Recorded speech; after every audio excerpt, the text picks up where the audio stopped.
swerte mo sa amin ngayon.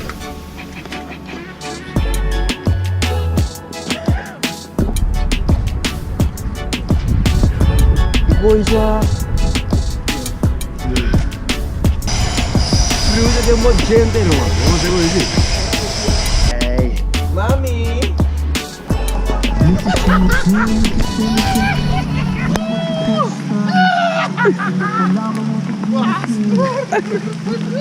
¿Pagkatapos niyo?